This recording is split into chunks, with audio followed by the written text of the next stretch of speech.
Puji Tuhan, Shalom, selamat pagi Bapak Ibu Saudara. Saya melihat wajah-wajah yang penuh dengan sukacita, amin. Yang bersukacita bisa tepuk tangan saudara-saudara bagi Tuhan, haleluya. Bapak Ibu bisa lihat kiri kanannya, ya berikan senyum meskipun tidak kelihatan mulutnya, tapi saya percaya sukacita akan terlihat di mata kita, amin. Haleluya.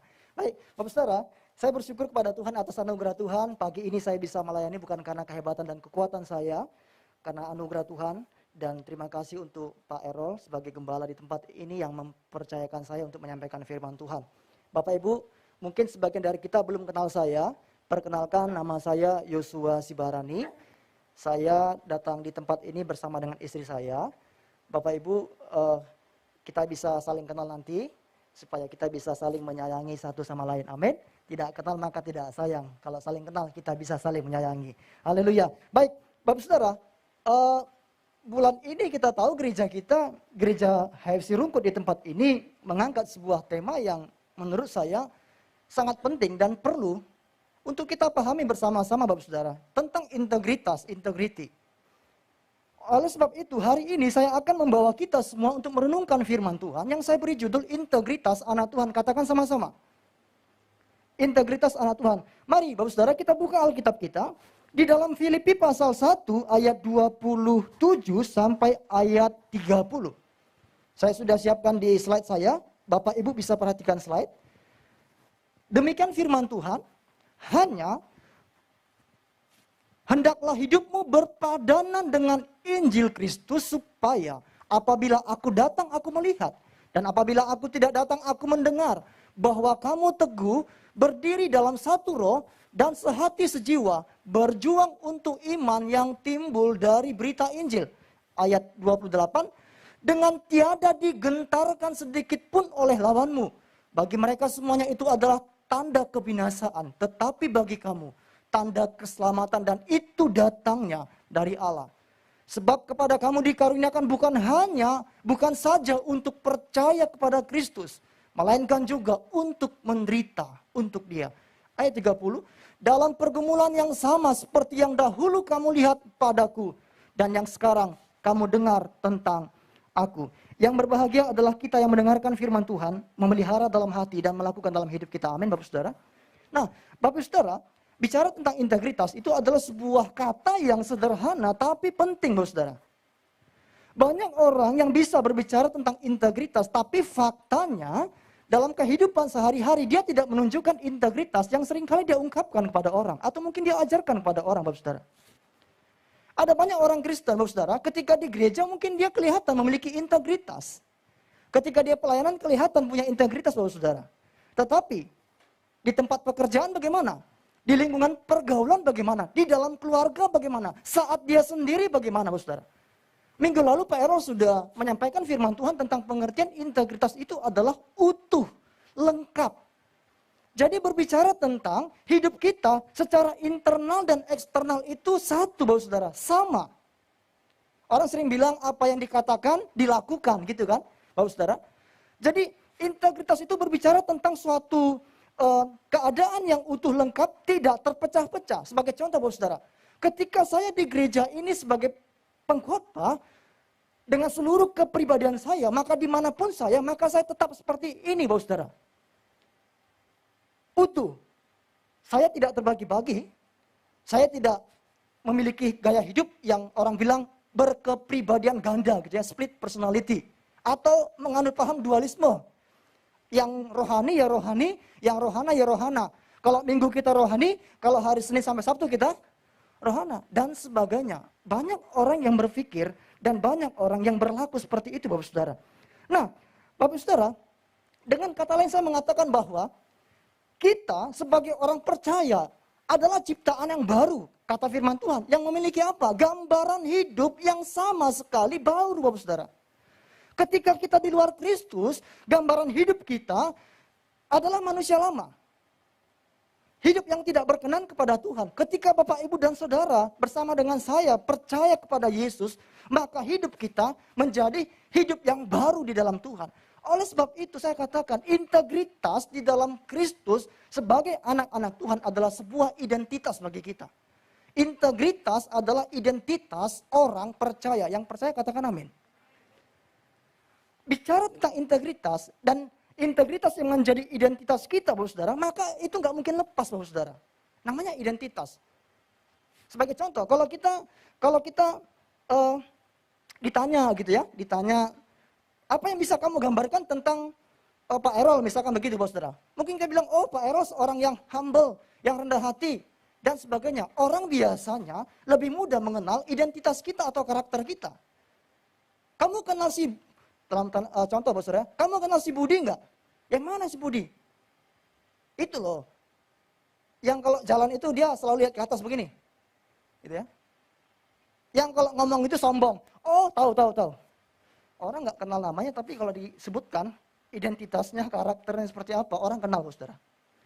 Karakter kita itu dilihat oleh orang, Bapak Saudara. Identitas kita dilihat oleh orang. Dan saya katakan hari ini, salah satu identitas kita sebagai orang percaya adalah kita memiliki integritas. Nah, Bapak Ibu Saudara yang terkasih dalam nama Tuhan Yesus Kristus, kalau kita baca dalam Filipi tadi, dikatakan hendaklah hidupmu berpadanan dengan Injil.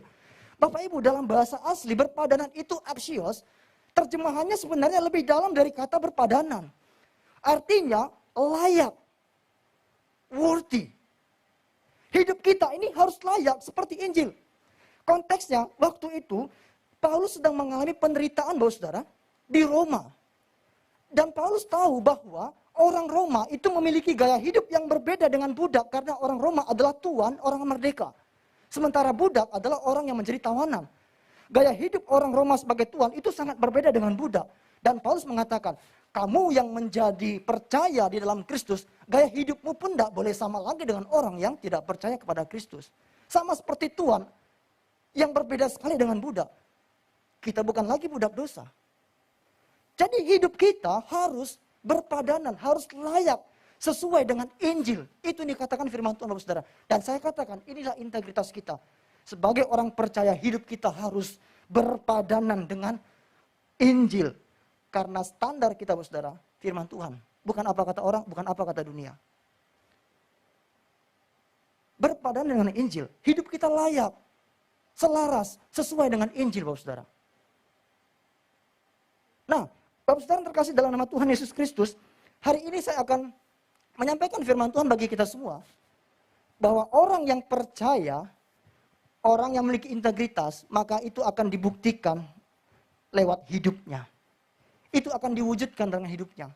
Kalau kita mengidentifikasi seseorang, kita bisa menyebutkan bentuk tubuhnya, ya kan? Bentuk wajahnya, warna kulitnya. Kita bisa mengidentifikasi, oh ini dari suku A, ini dari suku B. Dari mana? Dari wujudnya, Bapak Saudara. Integritas kita pun, Bapak Saudara, harus kita wujud nyatakan lewat hidup kita. Dan hari ini kita akan merenungkan apa wujud hidup berintegritas sebagai anak-anak Tuhan. Sebagaimana yang kita baca tadi, Filipi pasal 1 ayat 27-30. Yang pertama, Bapak Saudara, dapat dipercaya. Katakan bersama-sama, 1, 2, 3. Dalam ayat 27 bagian B, Bapak Saudara, sampai ayat 28, dikatakan begini, Bapak Saudara. Apabila aku datang, kata Paulus, aku melihat. Dan apabila aku tidak datang, aku mendengar. Artinya begini, Saudara, kamu orang-orang Filipi yang sudah percaya, jangan hanya hidup menurut Injil kalau aku datang saja. Tapi kalaupun aku tidak datang di tengah-tengah kamu, kamu harus tetap hidup berpadanan dengan Injil, hidup memiliki integritas. Ada banyak orang yang hidupnya tidak dapat dipercaya, Bapak Saudara. Ketika di depan Pak Gembala, dia menunjukkan seolah-olah dia orang yang rohani. Ketika tidak bertemu dengan Pak Gembala, manusia lamanya muncul gitu ya. Bangkit pada hari ketiga. Biasanya orang kan kalau retret, biasanya kalau setelah pulang retret itu, Saudara, itu rohani sekali. Kalau ada retret atau ada perkumpulan apa gitu kan, rohani sekali. Hari ketiga manusia lamanya bangkit. Karena Tuhan bangkit pada hari ketiga katanya begitu ya. Banyak, Saudara. Jadi sebaiknya gereja buat retret 3 hari sekali gitu ya. Biar tiap hari orang. Banyak orang yang tidak dapat dipercaya, Saudara. Paulus mengajarkan kepada orang Filipi, jangan. Kamu harus tetap berpadanan. Aku pun gak ada, aku dengar. Kamu tetap melakukannya. Aku datang, aku melihat langsung. Kamu melakukannya. Hidup dalam Injil. Nah, Bapak Saudara yang terkasih, karena memang berbicara tentang integritas, itu salah satu aspeknya adalah dapat dipercaya. Kalau minggu lalu Pak Ero menyampaikan khotbah tentang 3 tokoh dalam Alkitab yang menunjukkan integritas, memiliki kerendahan hati, ketulusan, tanggung jawab, dan komitmen. Itu juga berhubungan dengan apa yang dikatakan. Hidup yang dapat dipercaya. Nah, Bapak Ibu Saudara yang terkasih dalam nama Tuhan Yesus Kristus, hidup yang dapat dipercaya itu harus dilakukan dengan apa kata Paulus? Teguh berdiri dalam satu roh dan sehati sejiwa. Ini berbicara tentang berdiri dengan kokoh dan kuat dan dalam kesatuan. Artinya, Bapak Saudara, Paulus sedang menyorot bahwa hidup berpadanan dengan Injil, hidup yang memiliki integritas itu, dilihat Paulus sebagai sebuah perilaku yang harus dimiliki semua jemaat di Filipi. Bukan perorangan. Artinya, integritas bukan hanya dimiliki oleh seorang pendeta atau pelayan Tuhan. No. Semua orang percaya bersama-sama kita sehati sejiwa untuk berjuang, hidup berpadanan dengan Injil, memiliki integritas. Saling mendorong satu dengan yang lain, saudara. Itulah fungsinya kita bersekutu bersama-sama. Bukan untuk maju secara pribadi. Aku yang lebih rohani, biar aja teman saya, rekan saya, hidupnya stagnan, rohaninya tidak maju. Bukan seperti itu prinsip firman Tuhan, Bapak Saudara. Paulus berkata, sehati sejiwa. Berjuang bersama-sama. Ketika kita sendiri, Bapak Saudara, kita akan mudah dikalahkan, Bapak Saudara. Firman Tuhan jelas berkata, ya kan? Satu tali bisa gampang putus, 2 lebih sulit, 3. Siapa yang dapat mengalahkan? Bapak Ibu Saudara, jadi mari kita bersama-sama di gereja ini berjuang bersama-sama untuk memiliki integritas, menunjukkan kepada dunia bahwa kita ini adalah anak-anak Tuhan. Selain itu dikatakan dalam ayat 28 bagian A, Bapak Saudara, bahwa hidup yang dapat dipercaya harus dilakukan dengan apa? Berani. Kata Paulus begini, dengan tiada digentarkan sedikit pun oleh lawanmu, kita percaya. Dalam hidup kita sebagai orang percaya itu tidak berjalan dengan mulus, Bapak Saudara. Amin. Ada banyak tantangan, ada banyak rintangan yang pasti kita hadapi. Tidak mudah. Kenapa? Karena memang iblis tidak pernah tinggal diam. Ketika Tuhan selesai dicobai oleh iblis, Alkitab pun berkata, iblis mundur. Dan dia mencari waktu yang tepat untuk mencobai Yesus kembali. Tapi iblis tidak akan pernah mencoba Yesus. Dan dia tidak akan pernah berhasil, Bapak Saudara. Kita sebagai orang percaya, Bapak Saudara. Iblis pun tidak pernah mau tinggal diam tanpa mengganggu kita. Dia akan selalu berusaha untuk apa? Untuk menarik kita. Di dalam Galatia pasal 5 ayat 1 dikatakan supaya kita sungguh-sungguh merdeka. Kristus telah memerdekakan kita. Karena itu berdirilah teguh. Jangan mau lagi dikenakan perhambaan. Kita harus berdiri teguh, berdiri kokoh dan kuat, Bapak Saudara. Saya katakan ketika kita hidup dalam kesatuan bersama-sama sebagai umat Tuhan. Gereja HFC Rungkut di tempat ini, saya percaya kita dapat berdiri dengan kuat. Karena kita bersama-sama bergandengan tangan. Amin, Bapak Saudara. Oleh sebab itu Bapak Saudara yang terkasih dalam nama Tuhan Yesus Kristus. Firman Tuhan berkata, jangan jauhkan diri dari pertemuan-pertemuan ibadah. Seperti yang dibiasakan oleh banyak orang. Karena dalam ibadah inilah kita memiliki janji. Amin. Janji untuk hidup sekarang maupun hidup yang akan datang. Di mana kita saling menguatkan, mendorong satu dengan yang lain.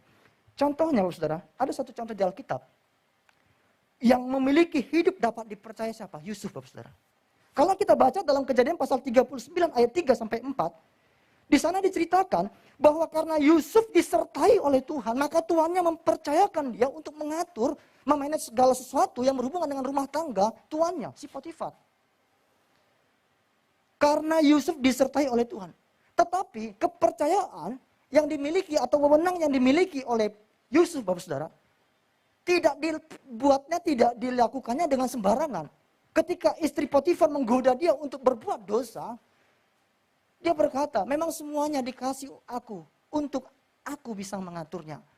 Tetapi kamu, ya kan? Kamu siapa? Kamu istrinya Potifar. Tidak mungkin. Dia takut akan Tuhan. Integritas yang dimiliki Yusuf, maksud saya Bapak Saudara, dapat dipercaya meskipun dia ada kesempatan untuk, ya kan, tidak ada yang tahu. Dia bisa aja menjual integritasnya Bapak Saudara, tapi tidak. Yusuf membuktikan dia adalah orang yang dapat dipercaya oleh Tuhan. Bapak Saudara yang terkasih dalam nama Tuhan Yesus Kristus, ketika kita percaya kepada Tuhan, apakah saudara dapat dipercaya oleh Tuhan? Kita percaya kepada Tuhan itu bagus Bapak Saudara. Lord, I believe in you gitu ya. Aku percaya kepadamu Tuhan. Pertanyaannya, bisa nggak saudara dipercaya oleh Tuhan? Bisa nggak Bapak Saudara? Ini yang Tuhan mau. hidup kita bisa dipercaya Tuhan. Ketika Tuhan mempercayai kita, saudara, bahwa kita ini akan menjadi orang-orang yang berintegritas di tengah-tengah dunia ini, saudara. Saya percaya, dimanapun kita akan tetap menunjukkan identitas kita sebagai orang percaya. Bapak saudara, ada seorang anak muda Kristen KTP. Kesukaannya apa? Merokok, Bapak saudara. Karena dia tidak memiliki pekerjaan, memang orangnya dasarnya malas, Bapak saudara ya. Malas, tidak memiliki pekerjaan, gak ada uang untuk membeli apa? Rokok. Suatu ketika, seorang kontraktor datang menawarkan dia pekerjaan untuk menjadi kuli bangunan, Bapak saudara. Dan ternyata kontraktor ini adalah seorang hamba Tuhan. Karena dia tidak memiliki pekerjaan dan dia ingin mendapatkan uang, entah dia gunakan untuk apa, lalu dia menerima tawaran tersebut, Bapak saudara. Dia bekerja sebagai kuli bangunan bersama dengan kontraktor yang adalah hamba Tuhan, Bapak saudara. Lalu ketika istirahat siang, dia setelah makan siang dia tidak merokok. Biasanya dia merokok, satu hari nggak tahu berapa batang, Bapak saudara. Kenapa? Karena dia sungkan dan malu kepada sang kontraktor yang adalah hamba Tuhan. Bukan hanya sebagai kontraktor. Mungkin kalau kontraktor itu orang biasa, mungkin dia berani merokok di depannya, bahkan dia tawarin, Pak merokok. Tapi karena dia tahu bahwa kontraktor itu adalah seorang hamba Tuhan, dia tidak mau. Dia takut dan dia malu atau sungkan. Lalu sang kontraktor datang dan mendekati dia berkata, ngapain kamu malu sungkan kepada saya? Kalau memang kamu mau merokok, silakan merokok. Apa gunanya kamu di depan saya tidak merokok? Toh juga kamu nanti di luar sana tetap merokok terus kok. Seringkali kita seperti itu, saudara. Iya kan? Di lingkungan yang rohani, kita berpura-pura menjadi rohani. Firman Tuhan berkata, itu adalah kemunafikan, saudara. Kemunafikan. Ketika mungkin rekan sekerja saudara berbuat curang, bagaimana dengan saudara? Apakah saudara bisa tetap jujur? Ketika saudara sedang sendiri, apakah saudara tetap memilih hidup dalam kebenaran? Ketika saudara tidak sedang melayani Tuhan, Bapak saudara, tidak bersama-sama dengan rekan-rekan pelayanan, apakah saudara tetap memiliki kekudusan? Ini yang harus kita jawab, Bapak saudara. Maukah kita, bisakah kita dipercaya Tuhan? Di dalam situasi dan waktu apapun dalam hidup kita yang kita lalui, maukah kita menunjukkan, aku ini anak Tuhan, aku punya integritas, aku dapat dipercaya. Bapak Ibu Saudara yang terkasih dalam nama Tuhan Yesus Kristus, marilah kita jadilah anak Tuhan yang dapat dipercaya oleh Tuhan. Amin, Saudara. Firman Tuhan berkata bahwa kita ini diutus, kita ini warga kerajaan surga yang diutus kepada dunia. Kalau Bapak Ibu Saudara dan saya menjadi sama dengan dunia, apa gunanya kita menjadi duta kerajaan surga? Yang namanya duta kerajaan, seperti duta Indonesia, saudara, yang dikirimkan ke negara-negara lain. Tugas mereka apa? Mengatur segala sesuatu yang berhubungan dengan hak warga negara Indonesia di negara tersebut. Berbicara tentang kita sebagai duta kerajaan surga, kita harusnya mewakili kerajaan surga untuk menyatakan kehendak Bapa di bumi ini. Tapi kenapa kita justru gagal melakukan tugas kita sebagai duta kerajaan surga? Kita malah mencintai dunia. Kita malah menjadi sama dengan dunia. Tugas kita tidak efektif menjadi duta kerajaan surga, saudara. Kita mengabaikan tugas yang mulia yang telah Tuhan berikan. Coba duta besar Indonesia yang ada di negara A, dia justru tidak melindungi hak-hak warga negara yang ada di negara tersebut. Tapi dia justru senang, bersuka cita, menikmati suasana di negara tersebut, malah mencintai budaya negara tersebut, malah ingin berganti kewarganegaraan. Apakah dia bisa menjadi seorang duta yang baik? Enggak bisa, saudara. Oleh sebab itu, saudara, jadilah pribadi-pribadi yang dapat dipercaya. Yang kedua, apa wujud hidup yang berintegritas, saudara? Yang kedua dari ayat 29 sampai 30. Memiliki komitmen. Katakan bersama-sama 3, 2, 1. Apa kata Paulus? Ayat 29. Sebab kepada kamu dikaruniakan bukan saja untuk apa, saudara? Percaya, tapi apa? Dari sini firman Tuhan mengajarkan bahwa iman dan penderitaan adalah sama-sama kasih karunia Allah. Orang percaya bukan hanya diberikan Tuhan karunia iman, tapi karunia untuk menderita kepada Tuhan. Bapak Ibu Saudara, banyak orang mungkin mengamini ketika dikatakan, ya iman ini adalah anugerah Tuhan atau pemberian Tuhan. Tapi bagaimana ketika Tuhan izinkan terjadi penderitaan dalam hidupnya, apakah dia berkata, ini anugerah Tuhan, ini pemberian Tuhan? Atau kita malah menyalahkan Tuhan? 1 Petrus pasal 2 ayat 19 sampai 20, Bapak Saudara, berkata demikian, sebab adalah kasih karunia jika seseorang karena sadar akan kehendak Allah menanggung penderitaan yang tidak harus ia tanggung. Seringkali saudara, sebagai orang percaya, kita ini mengalami penderitaan yang harusnya tidak kita tanggung. Kenapa? Kita udah hidup dalam kebenaran, tapi kita masih mengalami penderitaan. Itu Tuhan izinkan saudara. Nah, ketika kita mengalami situasi yang tidak enak sebagai orang percaya, kita sudah hidup dalam kebenaran, tapi kita masih tetap aja mendapatkan penderitaan atau masalah dalam hidup kita. Yang dibutuhkan adalah komitmen. Komitmen. Kita memiliki janji teguh di hadapan Tuhan. Tuhan, apapun yang terjadi, meskipun aku mengalami penderitaan, itu adalah pemberian Tuhan. Dan Tuhan pasti bersama-sama dengan aku melewatinya. Biar aku tetap memiliki integritas di tengah-tengah penderitaan. Ada banyak orang saudara, ketika hidupnya enak, dia memiliki integritas. Tetapi ketika dia mendapatkan masalah, persoalan-persoalan dalam hidup, apakah dia masih bisa mempertahankan integritasnya? Kalau dia tidak bisa mempertahankan integritasnya karena dia tidak memiliki komitmen. Sebab komitmenlah yang bisa membuat kita kuat di tengah-tengah penderitaan kita. Amin, saudara. Tanpa komitmen, maka integritas kita akan rapuh. Bukan integritas yang sejati. Paulus sebenarnya sedang mengajarkan begini, Bapak Saudara. Dia berkata dalam pergumulan yang sama. Paulus pun sedang mengalami pergumulan waktu itu, Bapak Saudara. Dan jemaat di Filipi mengalami pergumulan, penderitaan, penganiayaan. Paulus menulis surat ini di mana? Di penjara, Bapak Saudara, di kota Roma. Ketika dia mengalami penderitaan sendiri, Bapak Saudara, dia berkata, kamu harus kuat, ini adalah pemberian dari Allah. Bahkan dikatakan Paulus, Bapak Saudara, di dalam surat yang lain. Di dalam Filipi pasal 4 ayat 4, bersukacitalah, sekali lagi katakan bersukacitalah. Di tengah-tengah penderitaan tetaplah bersukacita. Di tengah-tengah masalah yang dihadapi oleh Paulus, dia bukan salah, Bapak Saudara. Paulus memberitakan Injil.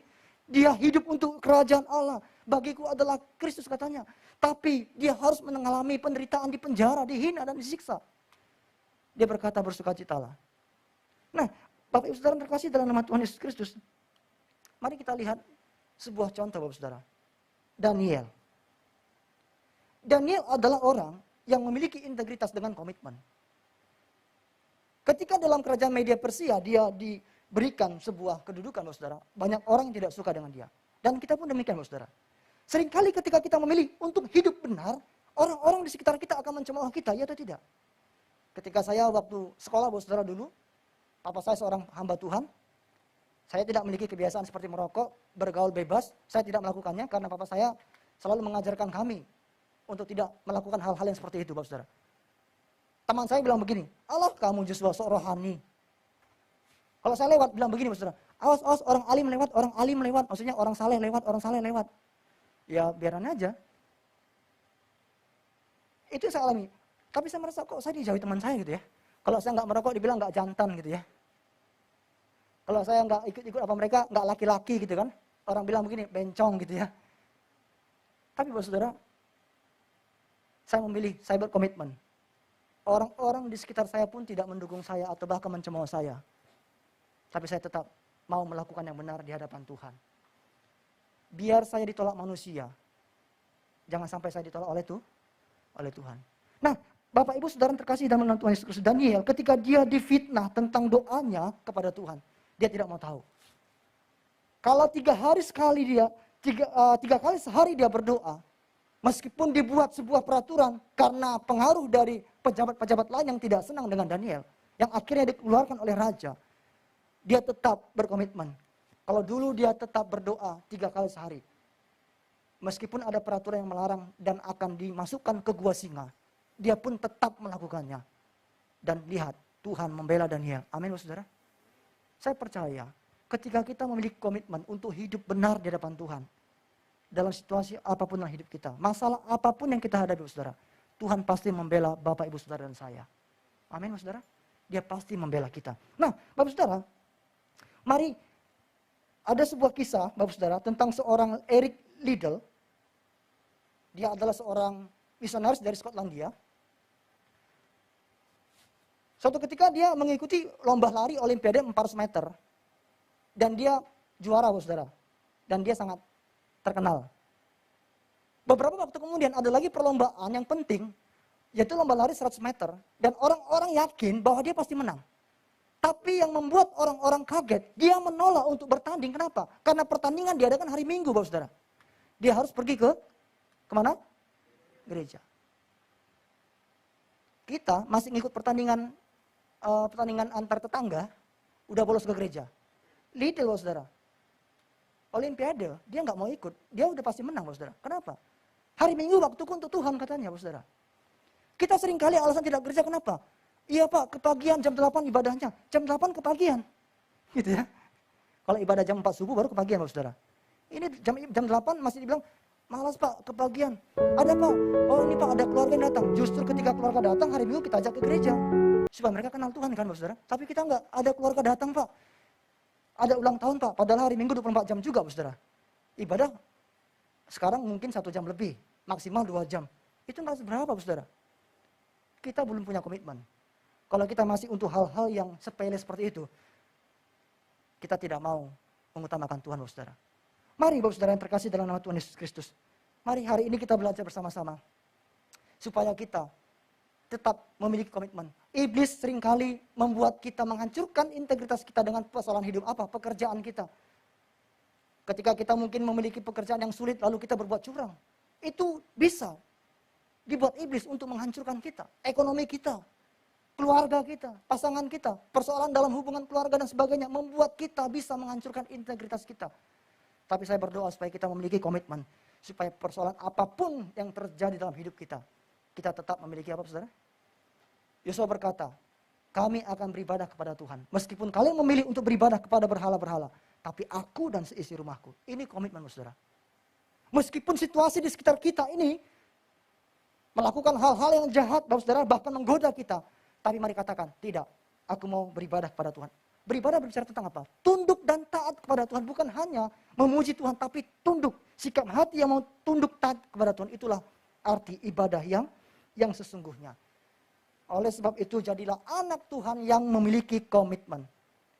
Sebagai penutup, Bapak Saudara, di tengah banyaknya kepalsuan dan kepura-puraan di dunia ini, kita sebagai orang Kristen sebenarnya sudah punya pondasi yang benar. Siapa? Tuhan. Jadi, padankanlah hidup saudara dan saya dengan pikiran dan perasaan Kristus. Dengan demikian, orang-orang dapat melihat bahwa kita orang berintegritas. Dan integritas kita ini menginspirasi mereka. Membuat mereka datang kepada Tuhan, menyembah Tuhan yang kita sembah. Dan hidup kita mempermuliakan Tuhan. Tuhan Yesus telah setia, dia teladan kita. Sampai mati di kayu salib. Dia memiliki integritas, saudara. Mari sebagai kita pengikut Kristus, mari hidup kita pun harus serupa seperti Kristus. Jangan hanya mengikut Tuhan. Tuhan Yesus memberkati kita semuanya. Amin firman Tuhan. Mari kita tundukkan kepala Bapak Saudara, kita merenungkan firman Tuhan. Saya terbatas menyampaikan firman Tuhan, tapi Roh Kudus yang akan berbicara di hati Bapak Saudara ketika kita membuka hati. Mungkin kita merasa lemah dan tidak sanggup. Hidup berintegritas memang sulit, tapi bukan tidak mungkin Bapak Saudara. Kalau Bapak Saudara dan saya bersama-sama mau menyerahkan hidup bergantung pada Roh Kudus, dipimpin oleh Roh Kudus, saya percaya hidup kita akan memiliki integritas, dapat dipercaya, dan memiliki komitmen. Terima kasih Tuhan, terima kasih Yesus. Saya undang kita bisa bangkit berdiri bersama-sama. Kita nyanyikan sebuah pujian. Terima kasih Tuhan. Yes Tuhan. Haleluya. Terima kasih Tuhan, meteraikan firman Tuhan telah kami terima pada hari ini.